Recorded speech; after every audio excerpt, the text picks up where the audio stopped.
Good. Okay, so Mike said he wants me to talk about globalization. Yeah? So, why not? I always do what I'm told. So, what's globalization? Actually, the best definition of it I know of, if I can remember it, is by a very well-known development economist, Canadian development economist, guy named Gerald Helleiner, who tried to summarize it in a little ditty, which went something like this. Don't hold me to the exact words. He said, "The poor complain, they always do, but that's just idle chatter. Our system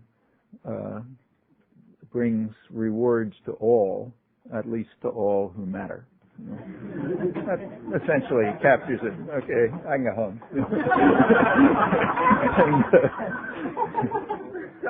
So the only question is, how do the poor complain? Why is it idle chatter? Who are the poor? Who matters? And so on. So what about the poor complaining? Actually, they do complain, and they complain very loudly, and in very interesting ways. So, for example, in April of this year, a couple of weeks ago, there were the first ever meeting of the heads of state of what's called G77. It's actually like 133 or so now, representing, accounting for, there's a difference, accounting for roughly 80% of the world's population. They had their first really high-level meeting in Havana in April. A week earlier, the foreign ministers had met in Cartagena in Colombia. And they came out and I don't know why they selected Havana, but I wouldn't be surprised if it's a solidarity gesture, maybe. It was a very important meeting. These are what used to be called the non-aligned countries in the days when there was a space for non-alignment. That disappeared with the Soviet Union. There's no longer any space for non-alignment, and that means that the minimal attention that was once given to what's called the South has declined to virtually zero. You can see that in all kinds of ways, foreign aid, all kind of measures. They produced, this was their, as I said, first really high-level meeting ever, so an important one. They came out with a long, detailed declaration called the Declaration of the South Summit, which was highly critical of globalization, the particular form of globalization that's being instituted, that's essentially corporate-led globalization concerned with the interests of investors and lenders. Everything else is sort of incidental. And they called for a new era, a new global era, which would have a different orientation, which they then spelled out in some detail. The basic idea is that the new global form of global integration that they were calling for would give a primacy to the right of development, in fact, the right of independent development for the so-called developing countries, many of them developing downwards, unfortunately, the poor countries, the South, the former colonial world, and would permit them to pick their own development path without any form of economic coercion or pressure in terms of their own national priorities and interests, and opposed all forms of, they rejected completely all forms of unilateral economic sanctions. About half the world's population right now is under unilateral U.S. sanctions, so that's who they're talking to. And they also rejected forcefully what they called, this is their phrase, the so-called right of humanitarian intervention, which they consider just old-fashioned European imperialism under a very familiar garb of, righteous moralism, just as it had always been in the past. That's the gist of it, in a long, developed extensively. It's not the first time. Back in the 1960s, early 1970s, just at about the time of the onset of the era that is now called globalization in the West, there was also a kind of a South Summit, a non-aligned meeting, which called for a new international economic order of a similar kind. Not the same words and the same details, but roughly that. And including interesting proposals, which have had a lot of contemporary resonance. So that was about the time that, at that point, this was after about 10 or 15 years of decolonization, and there was a lot of energy and momentum in the non-aligned movement, which is essentially the decolonized countries for the most part. And they had succeeded in getting the United Nations to form the UN Conference on Trade and Development, UNCTAD, which was formed in 1964, and it still exists, and it's the major semi-independent economic analysis organization in the world, in fact, under UN auspices, come out with regular and sometimes important reports. UNCTAD was formed with a mandate. The mandate was to work on methods of global integration, international integration, that would be very much like what I just quoted from the South Summit, which would be concerned with the right of development, and in particular independent development, free of external coercion. And they came out with many specific proposals. Of course, this was totally dismissed by the rich countries. Nobody ever heard about it anymore. And UNCTAD itself was kind of marginalized, just as every aspect of the United Nations, every institution of the United Nations, which to some extent represents third world interests, interests of the South, has been either eliminated or pushed very far to the side. So UNCTAD still exists, but not in very powerful form. One of their proposals, one of them, a particularly important one, which has lots of contemporary implications, was a proposal to stabilize commodity prices. The South, the poor countries, were at the time, to some extent still are, primary product producers. Every rich country, say the United States or European Union and so on, has internal programs to stabilize commodity prices. So there's various farm subsidies and so on. These are very high in the European Union, quite high in the United States. They've actually increased very radically in the last several years, right after Congress passed what was called a Freedom to Farm Act in 1996, which was designed to terminate subsidies and all other interferences with the holy market. And it did it in the usual way by leading to a tripling of subsidies in the next 2 years, almost all going to agribusiness and avoiding farmers. And the same is true of other countries, European Union, even more than the United States. The point of to try to keep farm prices more or less stable, commodity prices in general. Well, that was the proposal of UNCTAD, except that they were proposing it for the poor countries. And there's a good reason for that. I mean, if primary products oscillate rapidly, say coffee, to take a case that happens to be crucial, it's the second biggest commodity in international exchanges after oil. If coffee prices shoot way up and down, that has an effect. It does not affect agribusiness particularly.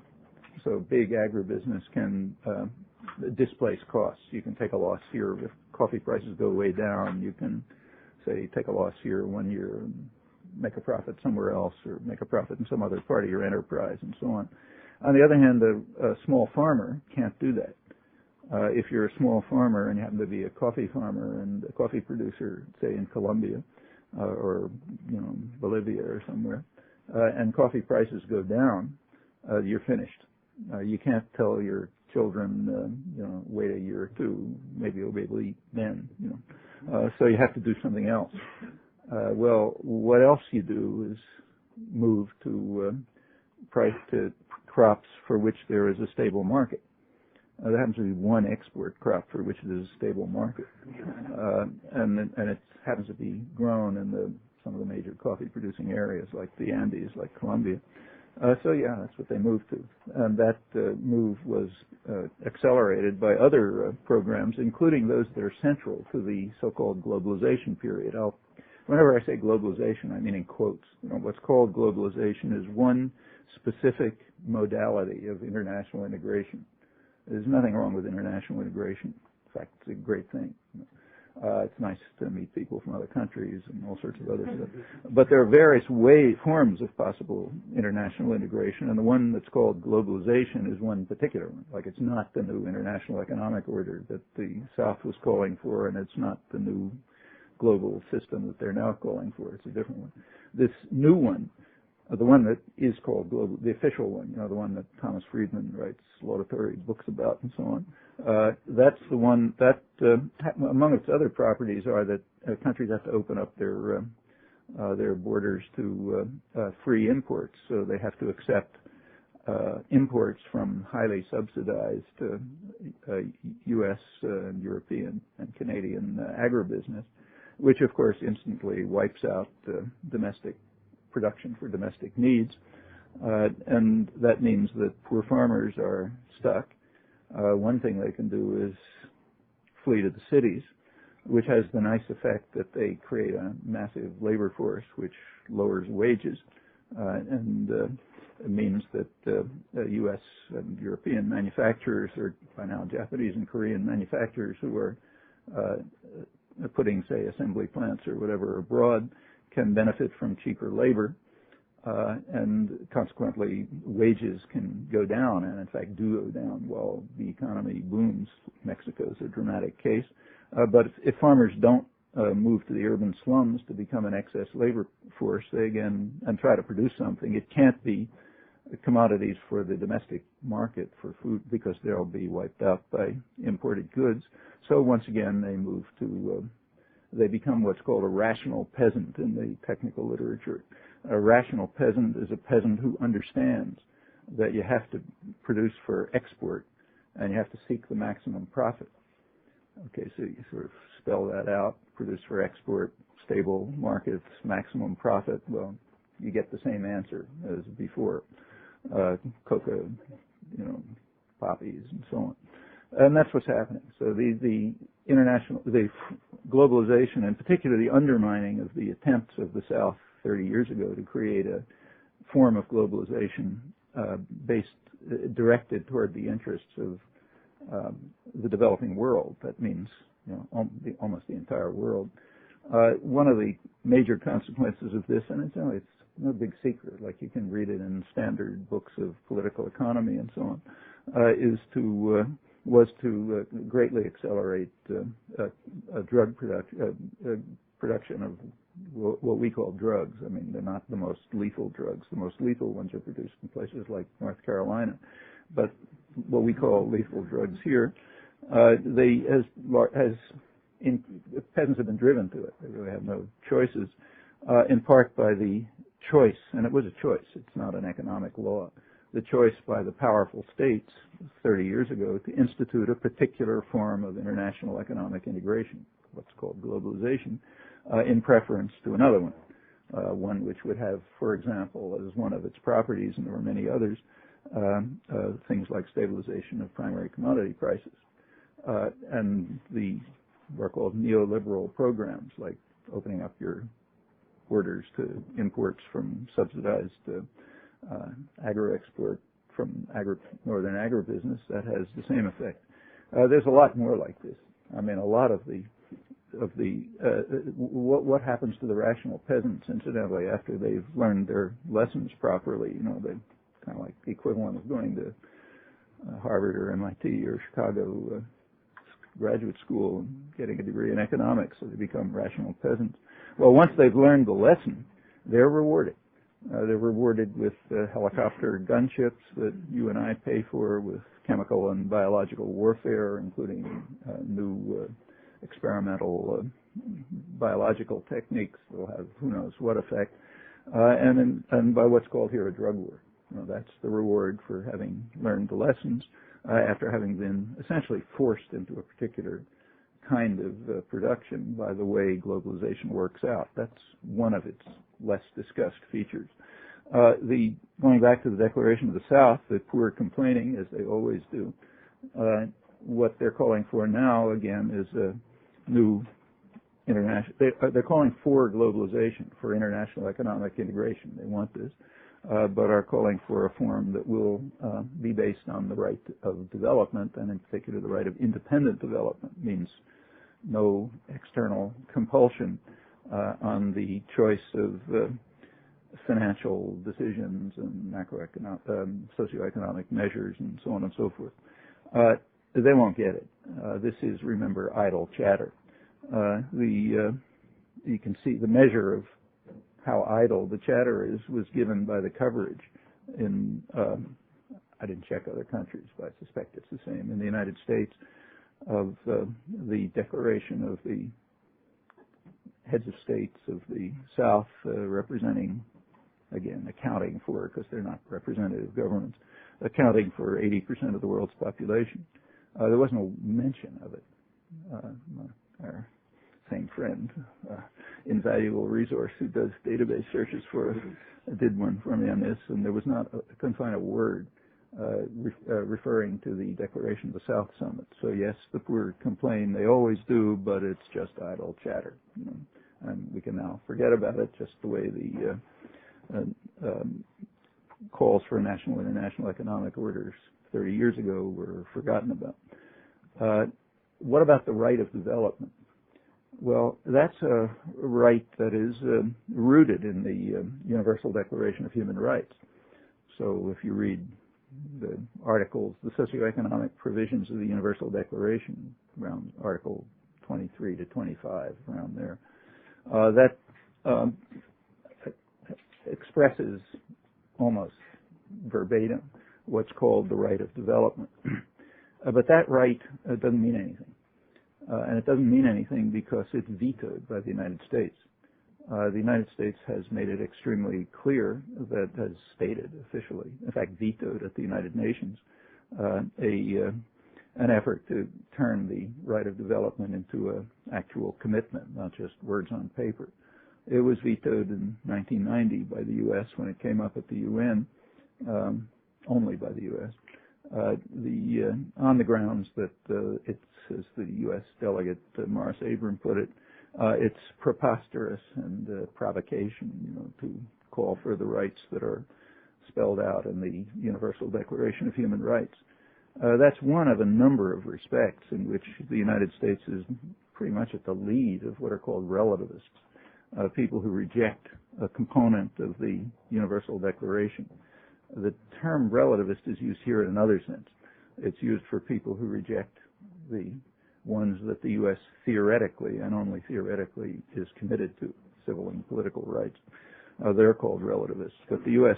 flatly rejects the socioeconomic rights, and they're all a unit. They all have the same status. It's very clear in the formation of the Universal Declaration that they're completely the same status throughout, except the U.S. rejects the status of the socioeconomic rights and hence the right of development. They're a letter to Santa Claus, as Gene Fitzpatrick put it rather elegantly, so we can forget about them. So that's also idle chatter, those parts of the Universal Declaration, and the right of development. They're concerned about the right of independent development because part of what's called globalization, Western-style globalization, is to eliminate the possibilities for independent economic planning, actually even to eliminate them for the rich countries. They are now compelled to accept what are called market decisions. That means the decisions of what some economists call a virtual Senate or a virtual parliament of investors and lenders who conduct I'm actually quoting the technical literature, conduct a moment-by-moment referendum on government policies. And if there's something they don't like, they veto it. That's called, in the technical literature, I think, a dual constituency conundrum, meaning governments have two, big complicated words, that's technical literature. The conundrum is that a government has two constituencies. In theory, let's say a pure democracy, you know, wonderful democracy, has two constituencies. One is its citizens, and the other is the virtual Senate, you know, who are carrying out this moment-by-moment referendum. And if the citizens decide on some policy, like, say, more money for education or health or whatever, that the other constituency regards as irrational, Irrational is kind of like the same word as in rational peasant. Irrational means it only helps people, not profits, so it's irrational. Then the other constituency just vetoes it. And the way they veto it is by attacking the currency, withdrawing capital, and acting in other ways, which are made possible by the initiation of the form of international integration that's now called globalization. That's something you can do in the last 30 years. You couldn't do it before. So that's part of what we call globalization. And that means about half the people in the world, not the same half as are under U.S. international sanctions, though they overlap. About half the people in the world their countries are now technically in receivership. That means their policies are made in Washington by the U.S. Treasury and the IMF and the World Bank. And that's because of the debt stranglehold, which is also a nicely designed policy to ensure that the countries of the South essentially return to their colonial status. The debt is mostly an ideological construction. It's not really an economic fact. But it's, there's enough power behind it, so it becomes a fact, whatever you call it. And that forces countries into technical receivership. They lose any capacity to make their own decisions. The rich countries are also subject to this. So if the European Union or the United States, suppose if the United States decides to carry out a domestic stimulation program or whatever, stimulate the economy or cut back unemployment after the next recession or whatever it may be, they are subject to the same condition. And it's significant, even for a rich country. Actually, it worked in 1992 when Clinton came in and was proposed a mild stimulus to the economy. There was a recession at the time. And there was an immediate attack on the bond market, and capital started flowing out. And as the Wall Street Journal pointed out, you're getting a veto, from the, they didn't call it that, but what amounts to the virtual Senate. And they had to back off. I mean, maybe they could have withstood it, maybe not. But the point is, even the rich countries are subordinated to this form of decision-making in the hands of a very narrow group of lenders in this case. Same thing is true of investors. And that's part of the point of globalization, what we call globalization. Part of the point of it is to undermine sovereignty, popular sovereignty, to make it to take away the option of making decisions over what kind of country you want to live in and what kind of policies you want to have, to take this away and turn it to the proper hands, namely the concentrations of capital and handled by money managers for Wall Street and so on. That's what the idle chatter is discussing when they talk about independent economic planning. They mean they want to be able to carry out social and economic planning independent of the constituency of investors and lenders. And of course, that's exactly what's taken away from them by what we call globalization.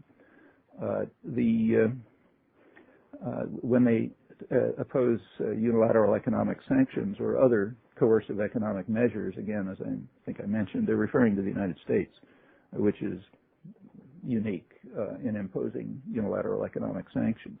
In fact, even those that are not unilateral, that go through the United Nations, are usually with the U.S. initiative, like the Iraq ones. Some of these unilateral sanctions are flatly illegal. They're in violation of World Trade Organization rules. They're in violation of international law. That has been so declared, and it's not my opinion, by virtually every relevant international body. The most extreme sanctions, which violate every law in the book, are the ones against Cuba. And they've been around for 40 years. They have nothing to do with the Russians or anything else. In fact, we know what they have to do with, because the declassified record has explained it. They actually even ban food and medicine, which is flatly in violation of all international law. Even the legal commission of the Organization of American States, which is usually a very pliable, frightened body of countries, even they've declared it illegal. The European Union brought it to the World Trade Organization because it's in violation of World Trade Organization rules, involves secondary boycotts and so on. But the U.S. simply told them to get lost. They said that if it comes to a WTO panel and it rules against the United States, we'll disregard it. The U.S. claimed it's a national security exemption. We have to deprive Cuban children of medicine on grounds of national security, otherwise we'd be wiped out or something. And that was enough. It was reported in the press. So that's unilateral sanctions.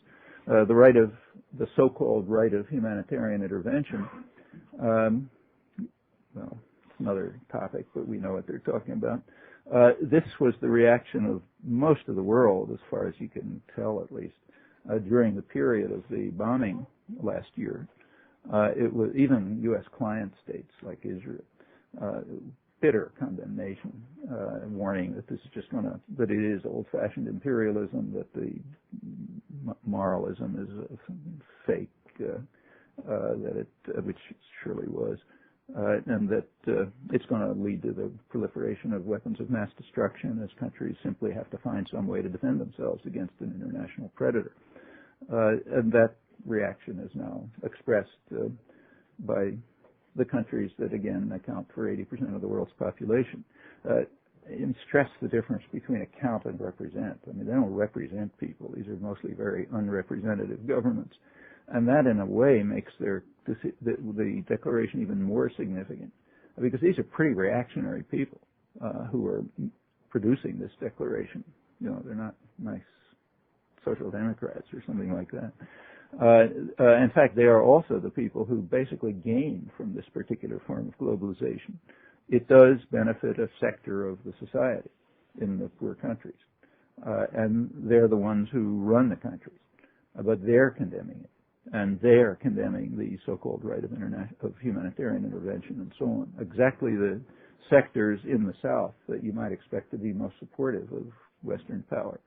So one can only imagine what the attitudes of the populations are, but probably stronger. Well, as I say, it's idle chatter. No mention of it in the United States. Well, what's globalization again? It's approximately this. What's international integration, of which what we call globalization is a phase. Well, international integration has been going on, since the East India Company in 1600, but and in fact long before. Long before there was all sorts of international integration around China and Japan and India and the major industrial and commercial centers of the world during the period of Asian dominance. In the modern period, let's say the last century and a half or so, there was an sharp increase in international integration, globalization, if you like, in the late 19th century and the early 20th century, up until the First World War. In fact, by gross measures like quantity of trade relative to world economy, that kind of measure, or even quantity of financial flow relative to the global economy, it's not different from what it was now, from what it is now, roughly on the same order of what it is now. In that respect, contemporary globalization, and at a gross level, contemporary globalization is a kind of return to the pre-World War I period. The period in between the wars was a period of decline of international integration, and then after the Second World War it started to grow again, and it's now back to roughly where it was before the First World War in rough terms, in gross terms. However, when you look more closely, there are differences, and they're very important differences. So one difference has to do with what constitutes world trade. The proportions aren't all that different from what they were, say, 100 years ago, but the constitution is very different. At that time, about 100 years ago, the trade was from the poor countries, the colonies they were at the time, mostly. They were mostly producing primary products, which were imported into the rich countries, which were returning manufacturing products, not many, in fact. Only about roughly 10% of total world trade consisted of manufactured products. Almost all the rest was all coming from the rich countries. The rest was primary products coming to the rich countries. Now it's very different. The figures are virtually reversed. About 90% of what constitutes world trade now is manufacturing and what are called services, financial tools and that sort of thing. So there's tremendous growth of manufacturing in world trade, and it's going in all directions. It's coming from the poor countries to the rich countries. Of course, overwhelmingly, it's coming from subsidiaries of multinationals in the rich countries back to the rich countries. So like, say, trade with Mexico there's plenty of manufactured goods coming from Mexico to the United States, but they're subsidiaries, overwhelmingly subsidiaries of U.S. corporations. In fact, one might ask the question whether this should be called trade at all. So between the United States and Mexico, probably maybe 2/3 of it, or roughly that order, of what's called trade is actually internal to a single firm. I mean, it's like General Motors sending parts to Mexico where they can be assembled and sent back to the United States and have more value added and then sold. These are centrally managed interactions. They have nothing to do with markets. These are centrally managed interactions within huge totalitarian institutions, which is what a corporation is. And they're about as close to totalitarian as anything human beings have devised, totally top-down, no accountability, and so on.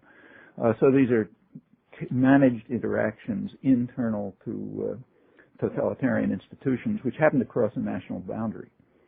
Like if the same interactions went between, say, Illinois and Indiana, you wouldn't call it trade.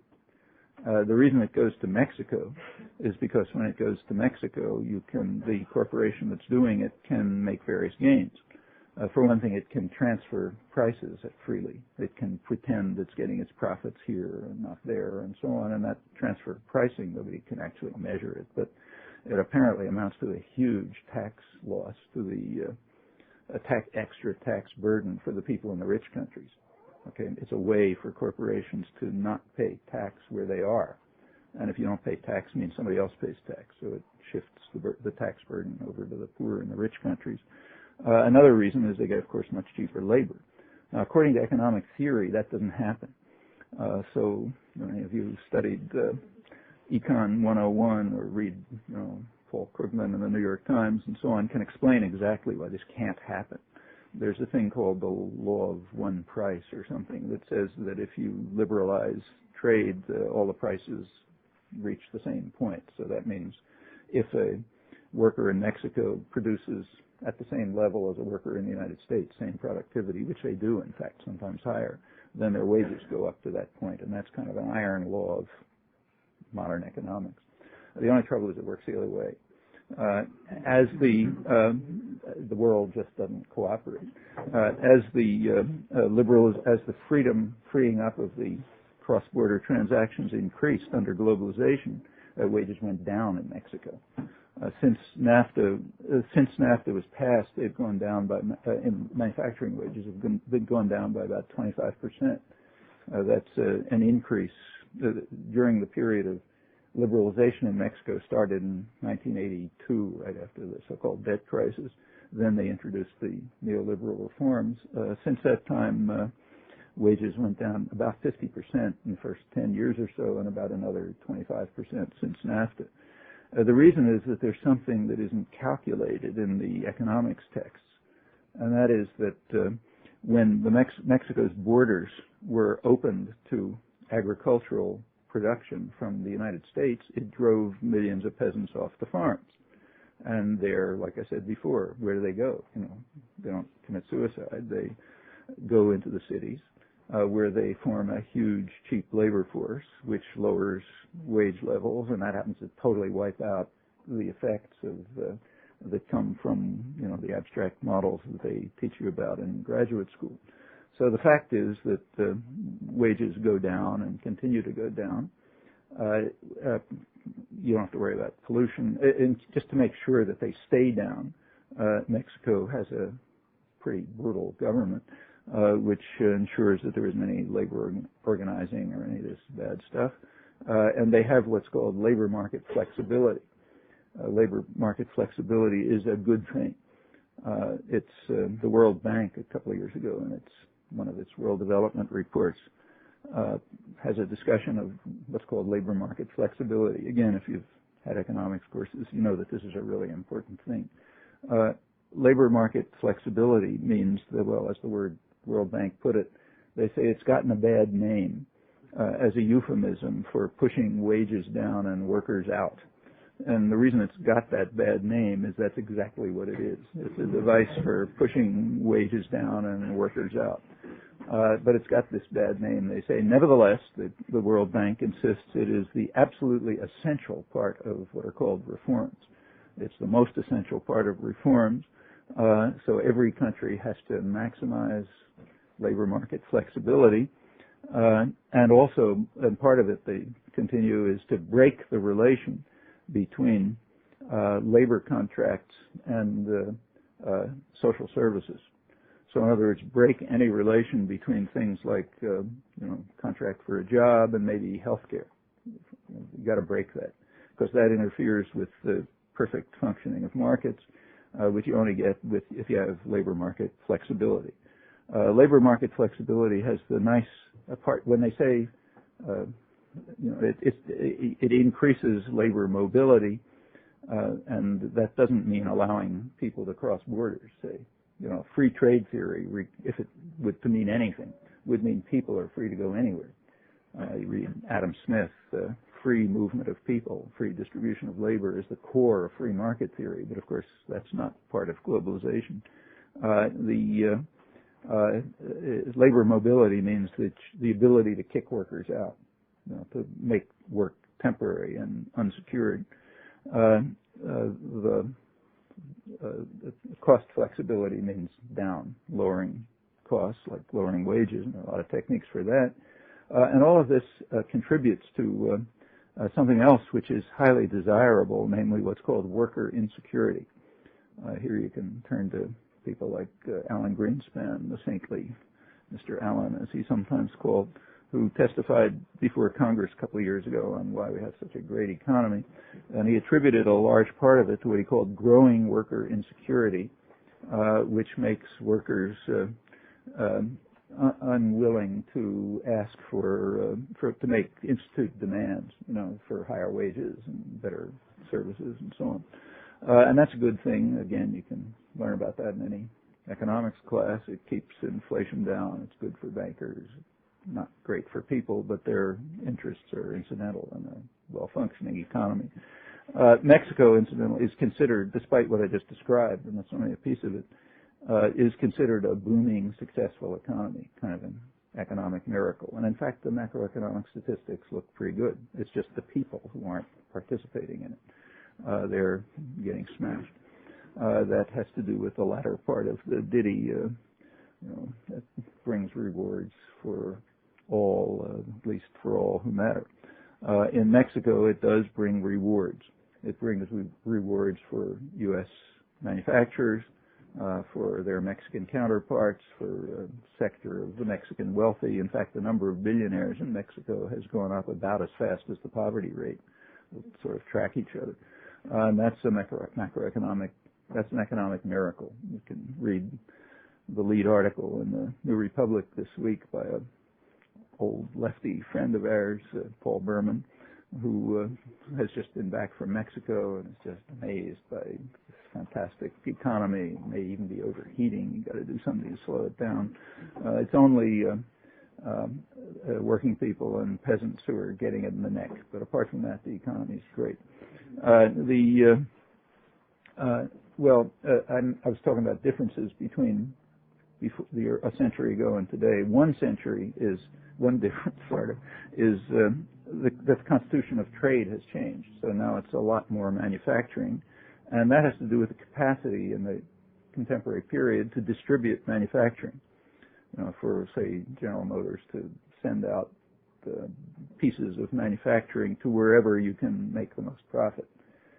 Most profit means lowest wages, least environmental conditions, and so on and so forth, and also options for transfer pricing. So that's led to a lot of a sharp rise in trade and manufacturers. As I mentioned, this trade is an extremely misleading term for it. The figure of 65% now for Mexico is probably more or less accurate. That's higher than the world total. What's the world total of intra-firm, within a single firm, cross-border interaction? Well, in a way, nobody really knows. One of the reasons you don't know is you're dealing with totalitarian institutions, namely transnational corporations, and they don't tell you anything. Okay, like they tell you what they want to tell you. There's a way to get the answers. So, for example, Congress has subpoena power, and if it wants, it can open the books. One of the oldest requests of the labor movement in the United States was open the books. Let us find out what's going on inside these totalitarian institutions to which we rent ourselves, which is what a job is. Well, of course, that's the last thing that's going to happen. Congress will call for opening the books when Congress represents the population. Congress represents the corporations, it's not going to do it. They did do it once in the mid-'70s. There's, in the wake of Watergate and the Vietnam War and a lot of popular, noises down from below. There was a multinational operation, MNOC, I forget what it stands for, Multinational Operations Commission. What's it for? MNOC? Something like that. There was the Church Commission. Senator Church held hearings on. This was multinational oil corporations. That was one part of a big investigation of major corporations, and they found out a lot of stuff. In fact, most of what's known about the international energy system, oil industry, comes from the Church hearings.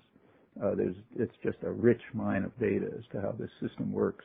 But that was a one-shot thing. It hasn't happened again. The UN used to have an agency which monitored transnational corporations, but that was killed a couple of years ago, mainly by the United States, which doesn't want that information around.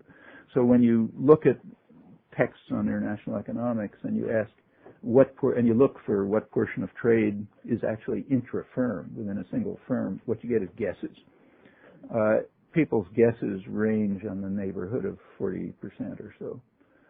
So roughly 40% of world trade is guessed is internal to corporations.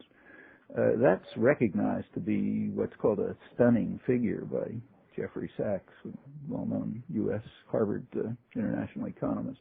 Whatever the figure is, it's 30%, 50%, something in that neighborhood. It's stunning, which means that when people talk about trade increasing, they're being extremely misleading. Trade may actually be declining in any meaningful sense of the word trade, when you eliminate the fact that a lot of the so-called trade is centrally managed interactions within totalitarian institutions, not what any classical economist would have called trade. Furthermore, that's only a piece of it. There are other forms of managed interaction. One of them is called outsourcing. If a corporation, say GM, wants to minimize costs, meaning labor costs, benefits, and so on, one of the things they do is outsourcing. You get smaller companies that don't have any, that don't hire union wage labor and don't have conditions on them, get them to produce the parts, and that's often done overseas. Outsourcing adds another, but that's also centrally managed. That adds another big component. When you put those components together, you're probably running up to maybe 60 or 70% of what's called world trade. And that's not the whole story. They're what are called strategic alliances among big firms. So firms don't really want to compete. Why compete? It hurts everybody. So you have what's called a strategic alliance in which you work together. You jointly produce, you have common, get your parts together, you do common research and so on and so forth. Nobody knows the scale of this. Again, we're dealing with totalitarian institutions, but it's generally assumed to be large. In fact, some international economists talk about what they call alliance capitalism, meaning huge, monstrous corporations in strategic alliances with one another, oligopolies that control pieces of the market and, and telecommunications or banking or insurance or automobile production or whatever. That's the international economy. It's sometimes called corporate mercantilism. It's kind of mercantilism, but under control of big tyrannies. What the exact figures are, nobody knows, but it's generally assumed by the few people who look at it that a considerable majority, maybe on the order of 3/4 or something, of what's called world trade is actually centrally managed interaction. Well, that's a difference from a century ago. And it means that by a reasonable measure, if you really meant by trade what classical economists meant by trade, it may actually be declining, in fact, declining sharply, even though cross-border interactions are increasing. Well, that's a difference from a century ago. Another major difference has to do with the quantity of the scale of financial transfers. They are huge.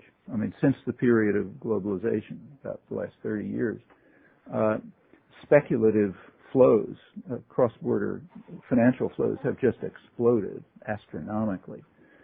They were, maybe speculative flows were something like 10% of the total money in international exchanges, foreign exchanges, about 30 years ago. It's now probably close to 98%, and a much bigger figure. It's just totally outweighs all of the capital in central banks and so on and so forth. And that means that approximately, something on the order of 98% of the capital in international exchanges is not used for productive purposes, either for production or commerce or whatever, but just speculating against currencies and things like that. That's totally new. There's been nothing like it in history. And it has lots of effects. One thing is it makes financial markets extremely volatile and unpredictable. They go all over the place and they're totally out of control. In fact, it's become so harmful to the economy that it's even harming rich people. And when things start to harm rich people, then you get calls for regulation. Like if only the South calls for regulation of financial markets, it's idle chatter. But when it really begins to harm the interests of people who matter, then something's done. So by now there's a lot of discussion. For example, the European Union has come out, and right now it's just the United States that's blocking it. The European Union's in favor, and so on, of some form of regulation of international financial markets. That would be something like what happened about a century ago. There was a period, same period around the late 19th century, when there were sort of markets functioning, something roughly like markets were functioning for a while. And it was a complete disaster. I mean, it led to huge economic crashes all over the place. Financial markets were totally out of control. Every country instituted, including the United States, instituted some form of regulation of markets, and in particular financial markets. The regulation of markets was done by corporations.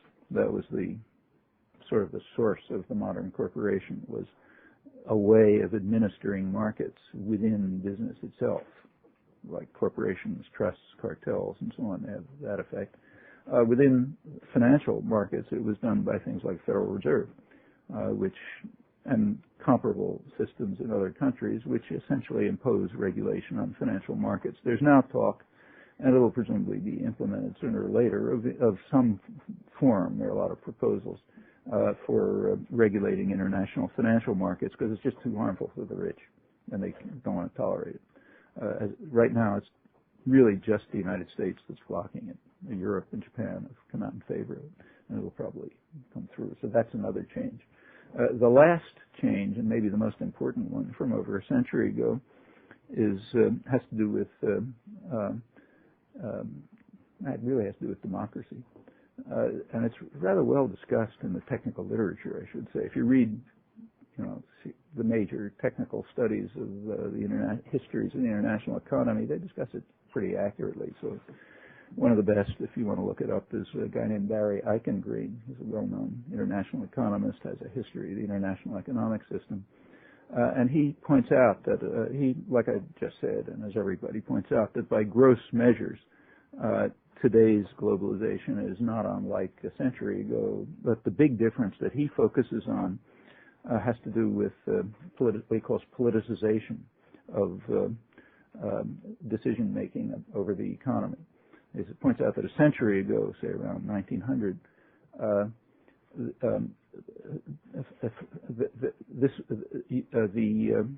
financial macroeconomic socioeconomic policy within the rich countries was not yet politicized. The suffrage was very limited. Male suffrage only was very limited. There weren't any parliamentary labor parties. Unions were weak, and therefore it was possible to maintain what's called financial rectitude. That is, to keep currencies more or less stable, which bankers like, even though against market pressure, simply by imposing the costs on the population. So if you had to impose some huge cost on the population, say, depression or unemployment and so on, there's nothing the people could do about it. So that was good. Then you could maintain, stable currencies and still keep open financial markets. He says, well, that changed in the early part of the 20th century and later. Male suffrage increased. Some countries, general suffrage increased. Parliamentary labor parties developed in some places. Labor unions got more active, and financial decision making was politicized. So therefore, there had to be something new. And what happened in 1945, what's called the Bretton Woods system, formed by the United States and Britain at the time, mainly the U.S., Keynes and Harry Dexter White, he says, replaced limitations on democracy by limitations on capital flow. So the Bretton Woods system in 1945 instituted limitations on capital flow, which insulated countries from market pressures because capital couldn't flow in and out freely, and that overcame the limitations of democracy, which were from the earlier period. Well, this led to the next phase of the next big phase of globalization, international integration from roughly 1945 until around 1970, which was a period of historic. It was a period where the regime was, the basic regime was control of capital flow. So stabilization of currencies, like all currencies, were kept pretty stable, linked to the U.S. dollar, which was linked to gold, and the capital flow was restricted. Countries had the right to limit capital flow to insulate them from market pressures. That allowed several things to happen. One thing was it was a period of unprecedented economic growth, way beyond the modern period, in fact, without historical precedent all over the world. Sharp increase in trade, in fact, more than in the latest period of globalization. And also the possibility of carrying out social democratic policies. Countries where economic planning, social and economic planning, was insulated from market pressures. You didn't have to worry about the virtual Senate because of the restrictions on capital flow. They were able to introduce what we call welfare states. So this is the period of welfare state capitalism with very high growth rates and so on. That's the period which a lot of economists call the golden age of capitalism, roughly 1950 to 1970, roughly that period. Well, that changed in the early 70s. That's where Eichengreen's story ends. Replaced limitations on democracy with limitations on capital flow. Actually, the rules of the IMF still include the right of countries to limit capital flow. They don't impose it, but it's there.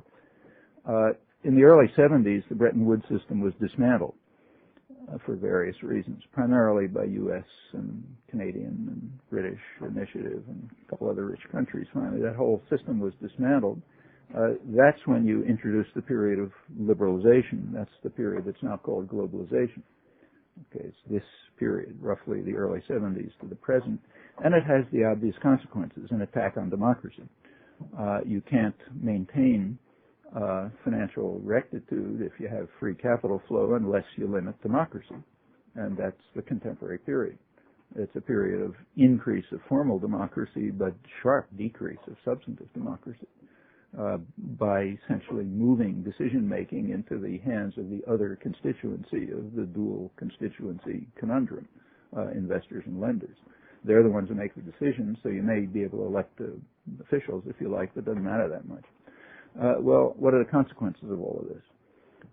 About what Keynes and White and other economists of the period would have expected. It's called a fairy tale economy, and there's a lot of talk about how marvelous the economy is, but that's all nonsense. Simply look at the figures, which are not in contention. There's nothing contentious about this. Since the early 70s, economic growth has cut back substantially. The U.S. had a very prestigious commission headed by Paul Volcker, former head of the Federal Reserve. You can't get more prestigious than that. A couple of years ago, which estimated that for the industrial countries, since the onset of liberalization, what's called globalization, for the industrial countries, they estimated that economic growth had cut back by about 50%. Maybe that's a little high. Others estimate by about a third. UNCTAD, in its latest report, Trade and Development Report last year, estimated that for the so-called developing countries, again, economic growth is cut back by about half. Well, there is one exception. This is overall. During this period, there has been one moment of growth, the Asia-Pacific countries, the East Asian countries. It's mostly South Korea and Taiwan, a couple others. Others are more flimsy, but mostly South Korea and Taiwan, to some extent Thailand.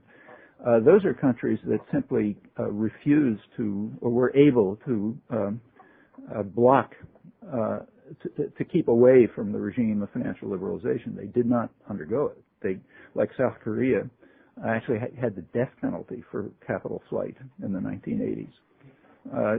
Literally, I don't know if they exercised it. It was on the books. So in countries like South Korea and Taiwan and Thailand, the government was powerful enough not only to control labor, but also to control capital, which is unusual. And there were other advantages that they had that were allowed them for sort of international strategic reasons, like access to the U.S. market, even when they protected their internal markets and carried out state-coordinated industrialization. The chief economist of the World Bank, Joseph Stiglitz, before he was appointed chief economist 3 or 4 years ago, had an article in the World Bank Research Observer, their main research journal, in which he talked about the East Asian miracle, the economic miracle. And he said that what these countries, what succeeded for them is, he said, that they did not follow the religion, his word. They did not follow the religion that markets know best. And in fact, carried out state-coordinated industrial development, which it did indeed lead to high levels of growth, very high levels. That terminated in the early 90s when they were compelled, not Taiwan, that restricted it, but South Korea at least was essentially compelled by the United States to open its financial markets. And they were liberalized, and within a couple of years there was a crash. What will happen after that, nobody knows. Actually, nobody knows anything, I should say. The thing, international finance, you read serious economists, and they tell you, look, we haven't a clue what's going on, because there is no economic theory of financial markets. It's all haze. And that's a huge part of the international economy. Again, the same Jeffrey Sachs recently pointed out. He said that the international economy, he said, is dimly understood. The Bank for International Settlements, which is the central bank of central bankers, again, like super conservative. After the latest series of crashes, they said, look, we have to recognize that we have to face the international economy with humility, because we don't know what the hell's going on. And there are models in which various things happen, but they have extremely little relation to the world. In fact, the record of prediction over the years is just abysmal. I mean, if this happened in any science, like, say, chemistry or something, they'd eliminate it from all the universities. The predictions are wildly off in case after case. And it's not a criticism of economics. It's just too hard. It's too hard to figure out what's going on in such complex systems. So basically, nobody knows what's going to happen next. But what has happened, at least we do know, what has happened is that the total growth rate has cut back sharply, maybe by somewhere between a third and a half for the industrial countries, by roughly a half for all of the developing countries. There was one piece of that picture, East Asia, which for a while had very rapid growth rates, then collapsed, and we don't know what's going on next. For, say, Latin America, and furthermore, the countries that have been more subjected to the neoliberal programs, to the right recipes, are the worst off. So Latin America, Sub-Saharan Africa, the former Soviet Union, and 90s East Asia, most of it, not Taiwan, they're the ones where the programs have most been employed, and those are the ones that are worst off by far. Latin America, for example, which is potentially quite rich, should be a flourishing area. The World Bank recently reported that, quoting it, they said, despite, the word is important, despite more than 2 decades of economic reforms, they're no better off than they were back in the mid-70s. The word despite begs a few questions, maybe because of 2 decades of, anyhow, whatever. That's the relationship. Put in whatever word you like there. They say despite. That's the picture. The East, the so-called transition economies, the former Soviet Union, which were subjected immediately to Big Bang liberalization. All the economic models, there was unanimity in this, said this is going to be a tremendous success. They'll move to free market capitalism. Everything will take off. All the models prove it, and so on. It was a total disaster. I mean, millions of people died. The economies collapsed by about 50%. This same Joseph Stiglitz, World Bank chief economist, had an article in an economics journal about a year ago about this called "Who Will Guard the Guardians?" In which he pointed out that all of the recommendations led to a complete disaster, contrary to all predictions. He says, we got to at least be honest enough to rethink our principles and our models if this is what happens when you apply them. He's been since kicked out as chief economist of the World Bank. He's a very distinguished economist. Economic growth slowed, and the same is true of other major measures. So productivity slowed, capital investment slowed down, interest rates are much higher than they were in the golden age. Raising interest rates slows down growth. Market volatility is much higher, crashes all over the place. In fact, by just about every measure, things have gotten worse. So why is it called a fairy tale economy? Well, for a sector of the population, they've gotten way better. Like people in my income bracket are making out like bandits. The top few percent of the population are doing fine. Actually, it's a very small, here we're back to the ditty again, all who matter. So take, say, the United States, the richest country in the world, which has been subjected to these policies more or less since about the late 70s. Carter actually initiated them, and then it continues, something like structural adjustment. In the United States, wages have just about, after a long economic growth, it's called a great boom, but it isn't by historical standards. It's by no means great, but it's long. After a roughly 7 or 8 year economic period of economic growth, wages are more or less back to what they were, where they were in 1989, much lower than they were in the 1970s. That's, again, I think unprecedented in American economic history, such a long period in which wages have either stagnated or declined. Also, it's differentiated. In the age group where there are families, like that's where the family, 55 year and under is what they call it, in that age sector. Net worth, that means assets minus debt, that has actually declined across the board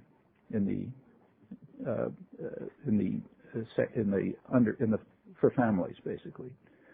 Now there's college-educated families, where the head of the family, what they call the head of the family, the working member of the family is college-educated. For that sector, there's been an increase in wages, but not for anyone else. That means around 80% of the population have been left out of even growth of wages. They've been able to maintain incomes, but only by working a lot harder. So 2 members of the family are now forced to work. If they choose to work, fine, but they're forced to work. Furthermore, the workload per person has increased by about a month since 1989. That's now the highest in the industrial world, just past Japan about a year or 2 ago. So the general picture for the United States is, for the large majority of the population, at best they've stagnated, maybe declined over the period of liberalization, while the workload is much heavier. There's a sector, however, which has gained a lot. Growth hasn't been all that great. It's been slower than in the golden age, but there's been some. and it's highly concentrated. And they're the guys who write the articles, and they're the ones who meet their friends at the elegant restaurants. And then what they see is a fairy tale, undoubtedly. They just don't see what's happening choose not to see what's happening to the majority of the population, and they choose not to look at the statistics that are right in front of their eyes. Now, that's only a piece of the story. There's much worse to come if you look closely. Most of the economic measures are highly ideological. I mean, they're called objective, but they're selected to reflect some things and not others. It's true of gross domestic product and everything else. But there are efforts to give measures of the things that matter for human life, what are called social statistics, like things like hunger and illiteracy and average wages and child abuse and, that kind of stuff. In every country except the United States, every industrial country except the United States, those figures are presented by the government. So the government presents every year a record of social statistics, meaning that substantial resources go into collecting that information, and you get some kind of number. The United States did have one once. It was in 1928. Herbert Hoover had a big study of social statistics, but that's the last one. However, there are private institutions that do it. The main one is Fordham University. It's a Jesuit university in New York, which has an institute that tries to do an analysis of social statistics. They point out that the data is pretty poor because they don't have the resources of the government. And for most of these things, like, say, hunger, there isn't any really reliable data. But they've been compiling it for years. Their latest volume just came out of 1999, so it carries through maybe to 1998. And they have very interesting findings. Right through the golden age, up till, say, the mid-'70s, social indicators, social statistics, track GDP. Okay, so as the economy goes up, you get the same, kind of very close, following that very closely, you get general social conditions improving, like all the kinds of things I mentioned. Around the mid-'70s, the two curves begin to separate. So GDP keeps going up, not as fast as before, but it keeps going up. On the other hand, social indicators start to decline. And in fact, they're now at the level below the time when they started, below 1960. It's what they call a social recession, deep social recession. And those are the main conditions of life. I don't want to go on too long, but similar things are happening in other countries. Like you take a look at India, it's about the same. Mexico, it's about the same, and so on. Well, that's the fairy tale economy, and that's globalization. When you look, there are lots of other aspects of this to look at, and they're important. And here, I should say, the protesters, people who are protesting all this stuff, should be cautious in checking their facts, because they're not always accurate. Sometimes the facts are worse than what the protesters are protesting, and that's worth knowing, too. So just to give you one example, at the Seattle and Washington demonstrations, you remember a lot of people were dressed up as turtles, okay, because they were protesting a World Trade Organization ruling, this had to do with complaints by a number of countries against the U.S. Endangered Species Act, which the U.S. had imposed rules on shrimp fishing, or whatever it's called, to ensure that they wouldn't capture sea turtles, which are an endangered species. And countries brought that to the World Trade Organization, and they had a ruling which the general understanding, which is incorrect, is that the World Trade Organization ruled against the turtles, against the Endangered Species Act, saying that trade trumps preservation of endangered species. Actually, that's not what happened. What happened is more interesting. The World Trade Organization agreed that protection of endangered species overrules trade restrictions. Nevertheless, they ruled against the United States, but on grounds of its unilateralism. They said the United States is insisting that its specific form of protecting turtles must be adopted by everyone. They say other countries have other approaches to it, and the way this has to be resolved is by negotiation.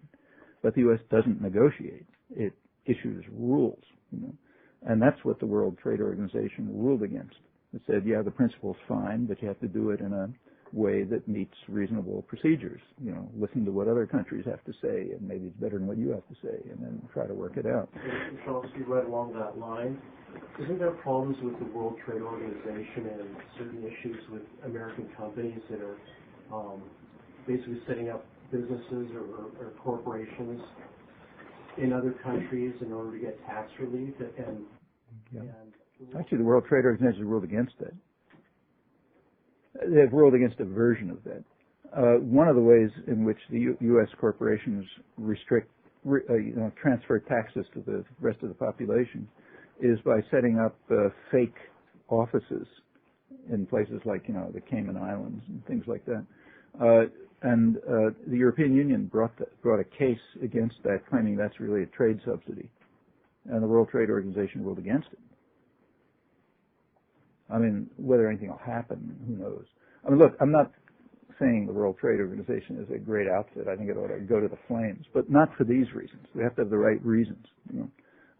Sometimes the cases actually are, the actual facts are even more significant and harsher than what people are protesting about, like in this case. There are cases which are really bad. And this is a contentious issue. I mean, it could go either way. In the World Trade Organization, there is a rule. It came from GATT. World Trade Organization picks up the GATT rules and extends them. There's an article of GATT, Article 20, which says that public goods, that means things like health and the environment and so on, can override trade rules. Okay, like if something is instituted to protect public health, that's permitted even if it interferes with some trade rule. There's come up in two cases. One of them is the turtles case, which I mentioned. The other one is a more striking one. It's cigarettes. Thailand had a state monopoly on cigarettes, trying to cut back cigarette smoking. Okay, and they claim they can't cut it back entirely because if they do, people will move to lethal narcotics. So they want to, like opium and that kind of stuff. So they want to slowly cut back cigarette smoking, which is incidentally the most lethal.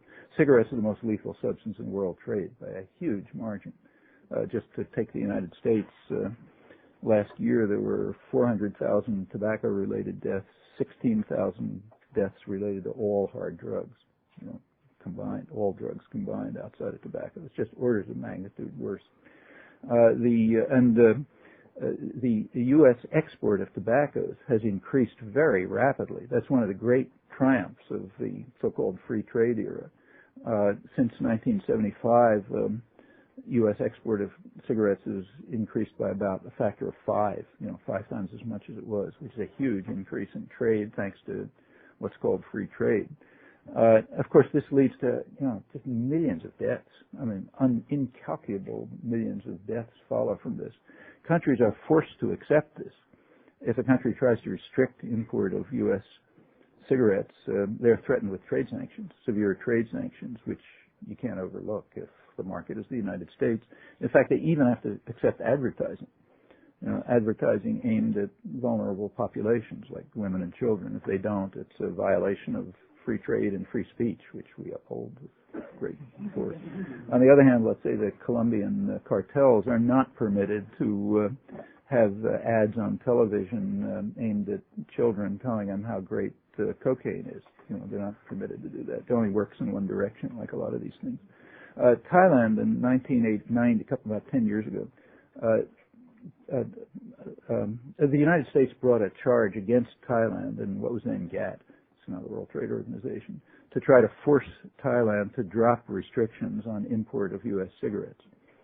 And Thailand, various technical grounds, but the main argument that they produced was Article 20. They said we have a right on grounds of public health to interfere with the trade in what amounts to very lethal substances, cigarettes.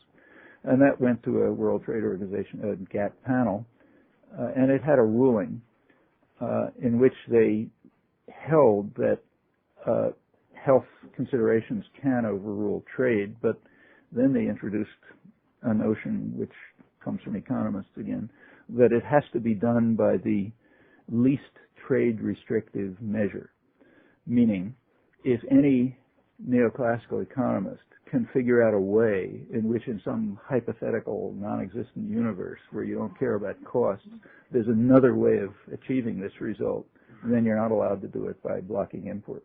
Okay, that's essentially what it says in lay language. Well, that kind of nullifies Article 20. And if that stands, then countries won't have the option of limiting import of lethal substances, like cigarettes. It's like, why are the tobacco companies turning to export? The reason is because smoking during this period was declining in the United States. In fact, it was declining in an interesting way. It was becoming class-related. When a use of substances becomes class-related, it typically gets criminalized. That's the long history of this. Prohibition was like this. In the 1980s, among more educated sectors, smoking declined. It was part of a lifestyle change. Like everything declined. The use of, red meat, alcohol. I mean, across the board, lots of substance use declined, including cigarettes, including, incidentally, marijuana. So the peak use of marijuana in the United States was around 1979, but that was a low point for criminalization. The reason was folks like you, children of rich parents, and you don't send them to jail. In fact, you can't because they'll prevent it in various ways. So use was very high, criminalization was very low. In the 1980s, the use of all these substances, including tobacco, declined, and criminalization went way up. Didn't happen. It sort of happened even for tobacco. The way it happens there is big liability, indemnity suits in courts and so on. The cigarette companies, and now, the prisons are overflowing with drug-related so-called crimes, mostly victimless, because the people you're going after are poor. So that's okay. You can toss them in jail. In fact, it's a good idea. About 10 or 15 years ago, it was predicted by, the guys who write the legal history of prohibition and so on. It was predicted that cigarette smoking will become illegal in the United States because it's class-related, pretty much class-related. And that's what's been happening. So the companies are getting huge lawsuits, and Philip Morris has ads all over the place telling you how the Philip Morris people are helping distribute food to starving people and children and so on and so forth. And in order to compensate for this, the cigarette companies, which could see it coming, I mean, they read the statistics, started exporting cigarettes mostly to the third world.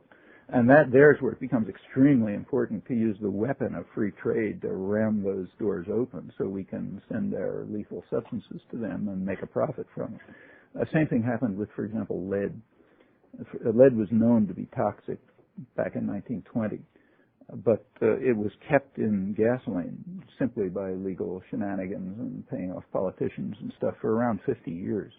Finally, it was made illegal in the United States, and the lead exports went way up to the third world, so they still use tetraethyl lead in gasoline and so on. Same thing's happening with cigarettes. Well, these are some of the outcomes of actual trade. Cigarette transactions really are trade. I mean, unlike what happens in the automobile industry. And it's going up real fast, and the welfare outcomes you can see. I mean, let me just end with this. There's a ton more to talk about. But, freedom of movement of capital and what's called trade, misleadingly, have become sort of theological doctrines, as if they're goods in them, they're values in themselves. They're like values that must be preserved. But these things aren't values. I mean, there's nothing good or bad about trade. I mean, whether trade is good or bad depends on its outcomes. Like if the trade happens to be trade in cigarettes, it's horrible. It's like trade in the capacity to kill people, millions of people in this case. If the trade helps people, which it often does, then it's fine. But trade is no value, quite apart from the fact that most of what goes on isn't trade. As for mobility of capital, that's been definitely harmful.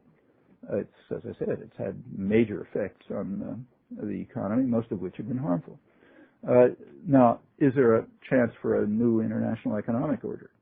Well, sure, why not? These are not laws of nature, they're not laws of history. I mean, what's the sort of line is there's no alternative. It's kind of a parody of Marx's iron laws of history. It just has to happen. You're kind of like a tidal wave. You can't stop it. And that's total nonsense. These are, you trace them back, it's human decisions, decisions of the powerful states made with particular interests in mind. There are alternative decisions that can be made all along the way. These questions are all up for grabs. Nobody should be misled by the idea that there is a thing, globalization, which somehow is inevitable. There's various kinds of international integration. They've taken different forms over the years. They can take different forms tomorrow. They're maybe good, maybe bad. You can measure that in terms of their outcomes, and it's up. In principle, there's no reason whatsoever why populations can't make these decisions. Okay. That's my half hour.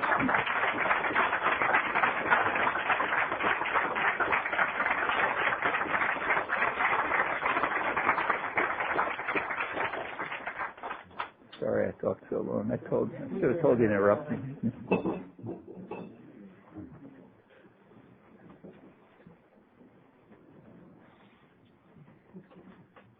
Yeah. Yes. You mentioned how in developed countries, or even in Mexico, how, or the golden, as we call this, age of growth. Or in Mexico, you said how the economy, the macroeconomic numbers are growing, but not as the way they were before. So here's another standard lie that's told. There's a thing called ISI, import substitution industrialization.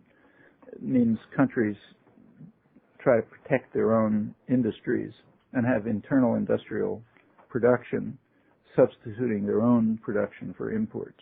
Now economists will tell you that's inefficient, and by some measure it's inefficient. Every industrialized country got that way by you doing this. If the U.S. hadn't done this, we'd be exporting fur, which was our comparative advantage in 1820 or something. But because the U.S. set up very high tariffs to block British textiles, and later extremely high tariffs to block better British steel, and so on, it was possible to develop domestic industry. Well, ISI was the policy that was followed by most of the third world up until around 1980, when they had to stop it under the threat of the concocted debt trap. If you look, it's claimed that was inefficient. And in an abstract model of the world, it is inefficient. In the actual world, it was highly effective. So Mexican growth rates, to take Mexico, were much higher during the ISI period than they've been in the liberalization period. In regards to, let's say, Canada and the U.S., like when Peter Jennings, or in Canada, Lloyd Robertson go on the nightly newscast and say, last year the economy grew by 3%. Whose economy? Like Canada and whatever, we're all supposed to jump up and cheer, but except, I'm wondering if even... Look, in the 1950s it was running at 5 and 6%. That's the 50% decline that they're talking about. I'm wondering if even that so-called 3% increase in GDP that year is artificial in itself, because like the privatization, like vertically of society in terms of privatizing healthcare, telecommunications, education, water treatment, prisons, power plants, like were those things, before they were privatized at such a large scale, were they factored into the GDP, or now are they probably artificially injected? They should have. I mean, if people were counting right, they should have been figured. GDP, remember, it's a measure of something, but it's an ideological measure. I mean, there are a lot of ways to increase GDP. For example, my wife was driving last night and hit a pothole and wrecked a wheel in a car. Okay, that increases GDP because she's got to go to the garage and get them to fix the tire and maybe buy a new wheel and pay the mechanic and pay somebody to build them. So that increases GDP quite a lot. In fact, there was actually a study by the Department of Transportation trying to compare the cost of fixing the roads with the cost to people of not fixing the roads. And it turned out the cost of not fixing the roads was, I forget the number, but like roughly 1.5 times as high as fixing the roads. On the other hand, fixing the roads harms the economy because that's public expenses. whereas transferring the cost to individuals helps the economy because that increases GDP. Now, these are not jokes. I mean, that's the way the thing works across the board. So, like, pollution increases GDP. For one thing, because then it costs a lot of money to get rid of the consequences. And also people get sick. And when they get sick, they go to doctors, and you pay the doctors, and you have to build a hospital, and so on and so forth. All of that increases GDP. I mean, GDP is something, but, it's not wholly. It's an ideological measure. You can think of different measures, which, like social indicators, say, which will give you a different picture of what's happening. But these numbers should have been counted in GDP if it was done right. And how did the U.S. compel South Korea to open up its financial market? Look, when the biggest thug on the block tells you to do something, you do it. For example, if the U.S. were to put some constraint on South Korean exports to the United States, the country would go down to 2. The actual method that was used was South Korea wanted to join the OECD, the rich men's club, the rich country. And the condition that the U.S. imposed was they can do it if they liberalize financial markets. Liberalizing financial markets, what it means in the real world is the U.S. takes over the economy, running the economy, because the U.S., what they call services, like banks and insurance companies and all that stuff, so totally overwhelms the rest of the world that if the markets are opened up, they take it over. That's what's going to happen in China, probably. In fact, that's one of the reasons the U.S. is so much in favor of the latest agreement. It's going to, if the Chinese allow it, if they follow the rules, it will allow U.S. financial institutions to essentially take over planning the Chinese economy. And what happened in South Korea is when they opened markets, it led to a tremendous amount of unconstrained capital flowing in, way more than they could absorb, and then it all sort of flowed out suddenly and get a crash. Taiwan didn't liberalize markets, and it didn't have a crash. In fact, the countries that did not suffer the Asian collapse much were China, Taiwan, and India, all three of which had refrained from opening up financial markets. Again, like I said before, nobody really understands what's going on anywhere, but that's at least some evidence suggesting that opening up the markets was a big factor in the crash, which I think most economists believe. Some true believers don't accept it. But actually, there's a real good book on this, incidentally. Robin Hannell has a short, readable, terrific South End book. It may be over there, called Panic Rules, which goes through a lot of this stuff in very readable and, fashion and very expertly. So, yeah. Can you comment on the somewhat recent events in Ecuador, maybe its presentation to the press? From what I saw, Ecuador defaulted on its loans. In the press, I didn't see really incorporation of that history. And maybe what, if you know. Ecuador has been following neoliberal policies. It had a collapse. There was an indigenous revolt, which essentially forced the new government in. Under what amounted to a fraud, the military managed to take over and return something like the old government. Big defeat for the indigenous movements. The indigenous population is huge in Ecuador, which had driven the thing through. The reasons for the revolt were the usual ones. I gave some statistics for the United States, but in the third world it's the same, except much worse. Like if the proportion of the population that suffers is much greater, and the suffering is much greater. So like if incomes stagnate in the United States, not a human tragedy. If they stagnate or decline in a place like Ecuador, it's a real human tragedy, needing water to drink, and that sort of thing. Ecuador is now, I suppose, nobody knows exactly what's going to happen. It's a country with a lot of resources, like it has oil, for instance. But it's part of this Andean system, all of which is in turmoil. All of it. Bolivia, Ecuador, Peru, Colombia, that whole region is in great turmoil. And what's happening now is that the U.S. looks as though it's gearing up for a big counterinsurgency campaign, and maybe worse, in that whole region. The Ecuadorian army, for what it's worth, is releasing sort of press leaks claim the U.S. is building a big military base in Ecuador, a place called Manta, and they're claiming, I don't know if it's true or not, that what the U.S. is planning is a kind of Kosovo-style war to try to, heavy bombing, that kind of thing, to try to crush the growth of guerrilla forces and others that are growing out of the socioeconomic inequities and oppression there. I mean, all this stuff has nothing to do with drugs, it's transparent, but drugs are kind of cover the way the Cold War used to be. And that's possible. I mean, so there may be plenty of trouble there.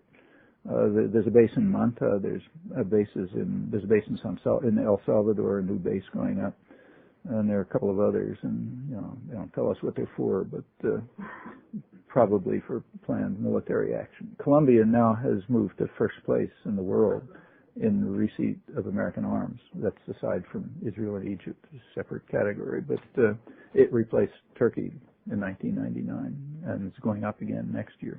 And you usually learn a lot by watching the flow of arms, and it tells you where the atrocities are going to happen.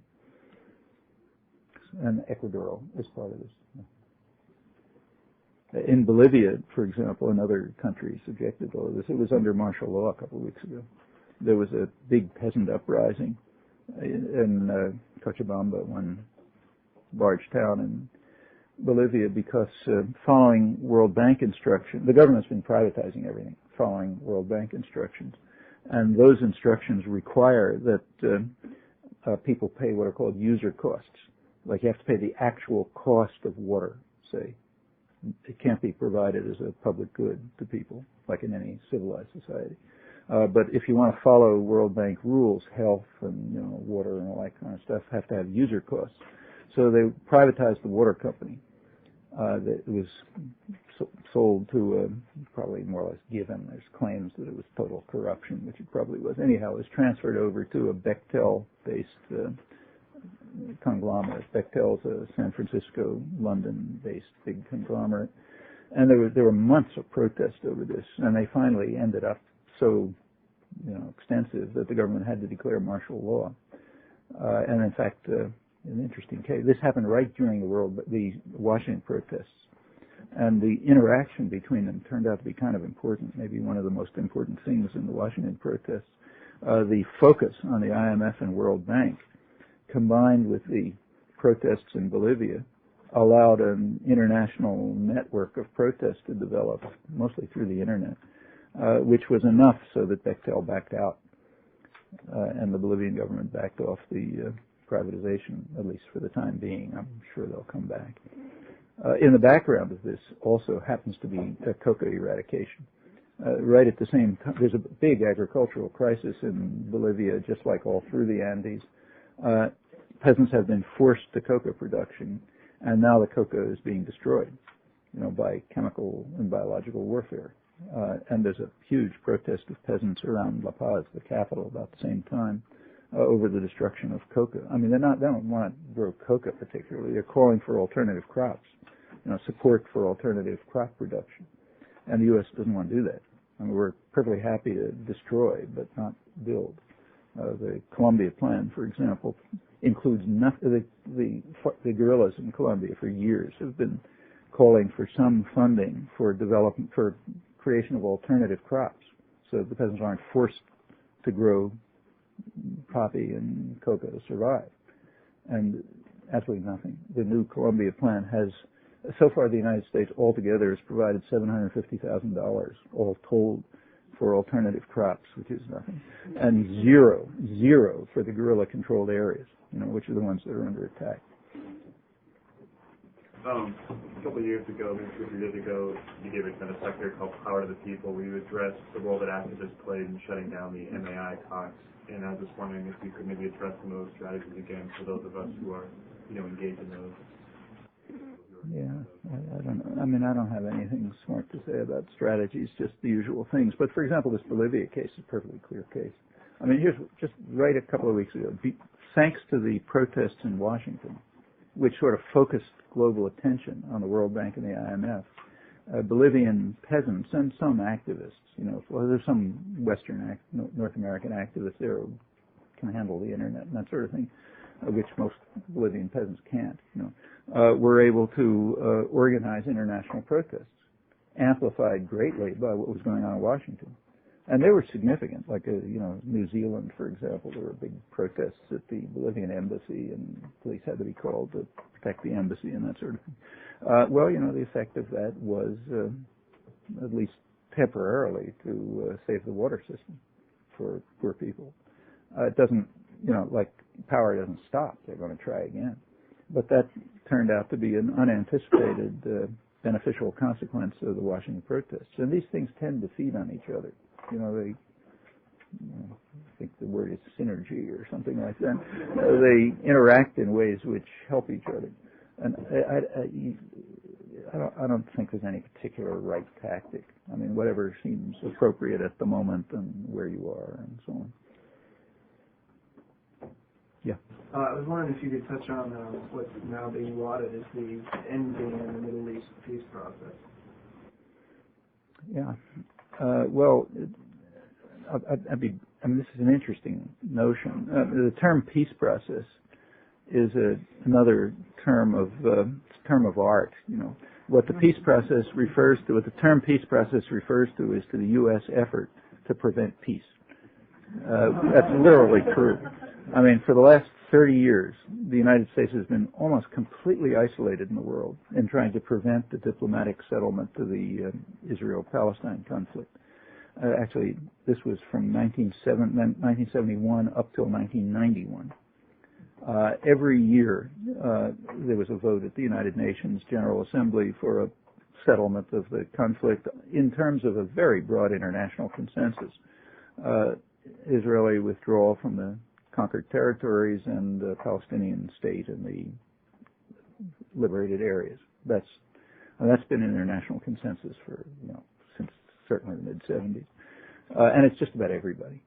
The U.S. has blocked it at every turn. It vetoed it at the Security Council a couple of times. The votes at the General Assembly are like 150 to 2 and that sort of thing, year after year after year, because the U.S. simply does not, it's alone in not calling for Israeli withdrawal and not recognizing Palestinian rights. Well, that changed in 1991, and it changed for a very simple reason, the Gulf War. The U.S., one of the main purposes of the Gulf War was, George Bush put it rather simply. He said, what we say goes, okay, especially in the Middle East. And we're going to show that by force. And the world got the message. Everybody backed off. The U.S. then instituted its own extreme rejectionist program at Madrid and then Oslo and then since. The program that's been instituted does not require Israel. It requires partial Israeli withdrawal as Israel and the United States decide. So that's in violation of the major diplomatic agreements like UN 242 and others. It's set up in such a way, thanks to folks like us, we pay the taxes and we pay for the Israeli development. It's set up, if you look at the map, in such a way that the Palestinian areas will be separated cantons, kind of unviable separated cantons. So in the Gaza Strip, there are several of them split by Israeli settlements, and same in the West Bank. So the major development in the West Bank is what's called Greater Jerusalem. But Greater Jerusalem, if you look at the map, extends to a couple of miles from Jericho. And since Israel's taken over the Jordan Valley, that essentially splits the West Bank into two.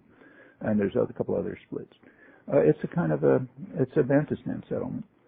It's very similar to the homelands that were established in South Africa in the early 60s. In some ways worse, because South Africa was trying to get some international legitimacy. So therefore it subsidized the homelands, tried to make them look like, it called them states. They were run by black leaders. And they wanted to make them look kind of legitimate, so there was some subsidy. Israel doesn't have to worry about international legitimacy. It's got the United States behind it. So therefore it doesn't have to subsidize. In fact, it doesn't have to do anything. When I say Israel, it means the United States, because that's the source of their funding and power and everything else. So that's the peace process. The peace process is something comparable roughly to South African Bantustans back in the early 60s, imposed by force because since the Gulf War, because the U.S. was able to ram through an extreme rejectionist program. One of the most dramatic examples of U.S. power in the modern period that I know of is that most of the world has accepted this.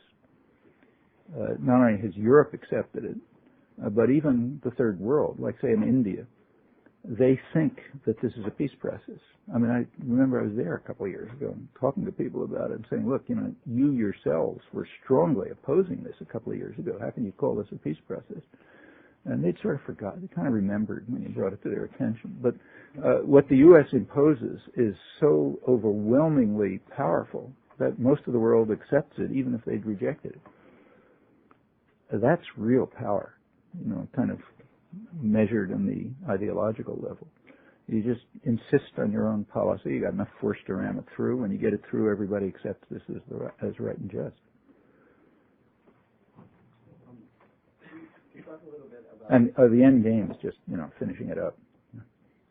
Rather for the trade bill with China, yeah. There was some clause that was added that would ensure monitors should be able to go into China and look at the factors of the conditions. And China said, well, we've never let this happen before, we're not going to let it happen.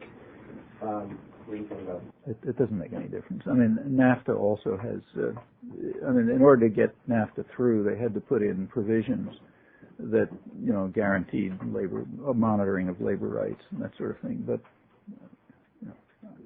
takes power behind. Why should they? I mean, they will, they would if there was popular pressure behind it. The popular pressure would include Chinese workers. Like they don't want to work in factories that are going to burn down and people die either. So yes, if there was joint action by the population of China and the population of the United States to improve working conditions, sure. In fact, that's exactly has been the position of, say, U.S. labor. It's continually denounced for being protectionist, this, that, and the other thing. But that's not been its position. Its position has been to call for compensatory funding or other devices to improve conditions in the third world countries so that when they enter into trade relations with us, workers in the rich countries don't suffer. In fact, the model that they often use is the European Union. It's not all that utopian. Before the European Union integrated its own South, Portugal, Spain, and Greece, the third world parts, essentially, of the European Union. Before they did that, they did a lot of funding, called compensatory funding, it's called, to sort of raise their levels and their working standards and so on to something within range of Northern European workers. So that then when the borders were freed up, it didn't mean that everybody had a race to the bottom. I mean, there's nothing, these are really mild reformist programs, certainly within range. And that's been essentially the position of the labor movement. But the corporations, of course, don't want it. They want the rotten conditions. So what the U.S. government will do depends on internal struggles for power inside the United States. And of course, in China, it's a difficult situation. The government in China doesn't represent the population of China at all. The government of the United States, at least to some limited extent, is constrained by the population, but not in China. So here's another point that Robin Hanel has pointed out very well in an article in Z a couple of months ago and in other things. The real issue, I think he's right about this, in the China deal is what happens to the people of China. Now, it doesn't affect people in the United States that much to some extent, but it has a big effect on people in China, and they don't have any voice. They're not represented by their government. They're certainly not represented by our government. But that's the primary issue. And it's an issue that requires cross-border solidarity, which is not easy to work out, but not impossible either. I don't know if you can consider this a strategy question, but I was wondering what you think of what Ralph Nader's been doing so far this year, and what the coverage of that has been like, and even if you'd rather not take a position on that. No, I think perfectly happy to. I just don't take positions with any confidence. I'm happy to take positions at a very low confidence level. Position on globalization is roughly similar to yours. Yeah. If there's anything you critique of him, or if you just think the whole idea of a progressive presidential candidate is inherently ludicrous. Well, I'm one of the I signed something or other that makes me an official supporter of the Nader campaign. I think as long as he puts issues seriously on the agenda, that's good. I don't agree with him about everything, why should two people agree on everything? But these are, a lot of room for discussion here. So, for example, I'm much more anti-corporate than he is, and I think the whole system is wrong in ways that he doesn't. But on the issues that he's discussing, I think by and large, I think he's right. And if those issues can be put on the agenda of discussion, if they can become visible through a political campaign, it's okay. I mean, I don't know if it makes much difference. When it comes to the question of voting or not voting, which is another choice, it's a very delicate decision. I mean, it's also kind of a decision of 10th order importance, I think. It doesn't really matter all that much. What matters is helping create a climate of opinion in which people are willing to do things, that matter a lot more than voting for a candidate. But I think, by and large, the candidacy has been constructive. The media coverage is what you'd expect and kind of plays it down. No, I was wondering if you could speak on the implications of the Star Wars missile defense hysteria as a component of the rogue state mentality. That's kind of interesting, and here I think it's not. I mean, the effect of the national missile defense, the new Star Wars, I think there's pretty broad agreement among strategic analysts here and elsewhere. Surprisingly broad agreement, namely that it's very likely to increase the danger of nuclear war and nuclear proliferation, because everyone, Russia, China, everyone else, regards it as a first strike weapon, and correctly. Like if any other country was doing it, we'd regard it as a first strike weapon. In fact, the U.S. has tried to placate Russia by amazingly urging them to put their missiles on launch on warning status, because that says, well, okay, that way you don't have to worry about it.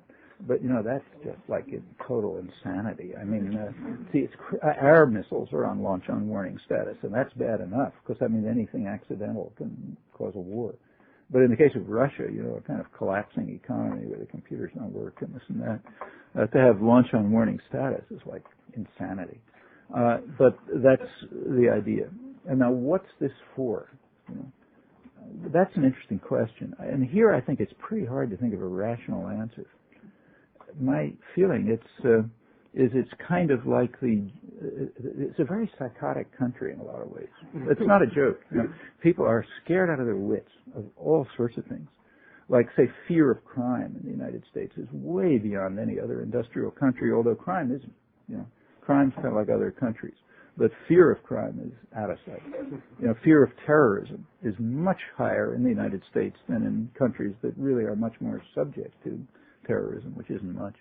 And the same has been true with nuclear weapons. Like, I don't know, I have to do some arithmetic, but like when my kids were little, maybe you or some, people, they were taught in school to hide under desks. You know this stuff? To protect them from a nuclear attack. I mean, you don't even know what to say, but it's part of the same sense of fear. It's kind of like gated communities. People live in gated communities.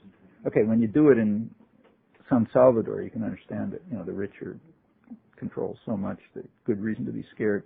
But, gated communities in the United States, or people have alarms in their cars. And I live in a suburb, middle class, professional middle class suburb. I mean, there's a police force, but I think the most it does is find lost parrots or something. I mean, nothing ever happens in a place where. But there are alarms going off all the time. People have alarms in their houses. The cars all have alarms. Actually, our house, once there was a break-in at our house, and the police came, and they told us, look, yeah, we know who it is. It's local kids. They've got rich parents. We can't do anything about it. We know them, and they're not causing much harm. They're looking for drugs. And in fact, the only place they went to was the medicine cabinet, see if there was anything there. We asked afterwards, look, is there something we ought to do? So the cop who was there, he kind of laughed. He said, look, if you want, you can spend a lot of money and get an alarm system which will have lasers going all over the place, and it'll send an alarm to the police station in case any of those things go. But he says, you're just wasting your money. We don't pay any attention to any of those things because we know they're all false alarms. You know, there's nothing's ever going to happen in this town. But nevertheless, everybody has them. And of course, they go off randomly because all sorts of things. People forget to turn a key or whatever. Well, all of this is some kind of atmosphere of tremendous fear. And I have a feeling that the national missile defense is part of this. You know, there's just tremendous fear that they're out to get us. Now, why such fear? Well, you know, it may have to do with being the biggest thug on the block. I mean, in a sense that maybe somebody is going to try to get us, and maybe has reasons. But whatever the motives, I think they really have to be sought in this kind of sort of irrationality, which pervades the whole society. It's a very frightened society. It shows up in lots and lots of ways. I mean, for example, the belief that aliens are among us. I don't remember the last numbers, but it's extremely high in the United States, and almost, you know, nothing anywhere else. You know, you know, there are all kind of measures like this in which the United States is kind of off the chart, and it's worth thinking about. But I suspect it's, in a sense, a kind of cultural phenomenon more than a, you know, political or economic one in this case. Except for the role of like weapons contractors. Yeah, the weapons contractors like it, and high tech likes it. It's another way to put money into high tech. But you know, you can do it in less dangerous ways than that. So I think it's made some connections between structural justice programs in third world countries and situations in low-income neighborhoods. Is that just a symbolic connection? No, it's a real connection. I mean, the United States, and in fact most of the industrial world, like Canada and so on, have been subjected to a kind of structural adjustment over the last 20, 25 years, same period. Meaning cut back in social spending, privatization, you know, opening of, there isn't much in the way of opening of borders because they're pretty open ones anyway. Freedom of financial flows. You know. I mean, these are all aspects of structural adjustment, and they've been applied in the United States since the late Carter years. I know what name, I won't call it. It's the name of you know, economic freedom or some such thing. I mean, whatever it's called. You know. I mean, it's what people call neoliberalism. In the United States, that word isn't used. Everywhere else it's used. Here it's called a free market. It's not a free market. No. I mean, the United States is about as remote from a free market as you can imagine. Almost every dynamic component of the economy relies crucially on the state sector. We have a huge state sector of the economy. Almost everything comes out of it. Often it's under the cover of defense. But I mean, like Alan Greenspan gave a speech a couple of years ago to newspaper editors, which was kind of an interesting speech. He's, you know, big honcho, and very respected economist. He was praising the American entrepreneurial spirit that leads to our free market economy and all its wonderful achievements. And then he listed examples. And the examples that he listed are textbook cases of state-produced technology. I mean, computers, internet, telecommunications, right down the list. Every one of them comes straight out of the state sector. Like where I work at MIT, everybody knows this, except maybe the economics department. I'm not sure. Because that's where it pays their salaries. You know, you can't fail to know it. I mean, MIT is part of the funnel by which the public takes the risk and costs of the development of advanced industry, and then if anything works, you hand it over to the private sector. The one example he mentioned that isn't obviously like this is transistors, which is an interesting case. That's the one case that doesn't come straight out of the state sector. But transistors themselves are interesting. Transistors were produced in a private lab, invented in a private lab, Bell Labs. But that was during a period when AT&T had a monopoly. So that means it's a tax on the public. You know, if you're a monopoly, you can tax the public for whatever you feel like doing. So they taxed the public to set up a really great research center. You know, I used to go there all the time. The research center ended as soon as the monopoly ended. But during that period, they did all kind of things at public cost, you know, because it's a monopoly. So yes, it was technically private, but it was supported indirectly by taxes. Furthermore, they used wartime technology, which comes from the state sector, and procurement was from the government. For the first 10 years of production of transistors, around 1948 to 1958, all sophisticated transistors, 100% of them were bought by the government.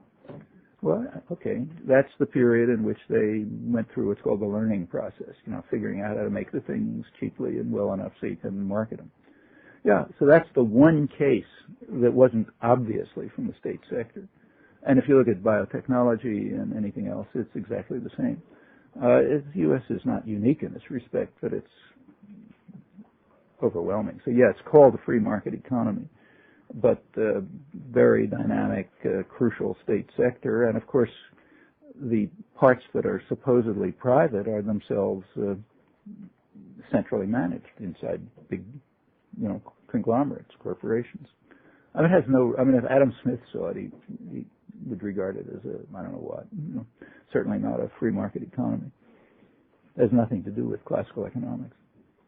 If you think about it, every firm, like even a mom and pop grocery store, is a violation of market principles. In fact, it's called that. There's some fancy name for it in economics courses. The Coast story got a Nobel Prize for talking about how you break market principles when transaction costs get too high and so on. But anything that's centrally managed, even if it's like a family store, violates market principles. When you get to a big firm, it's a huge violation. So yes, it's called a free market system, but that's just a joke.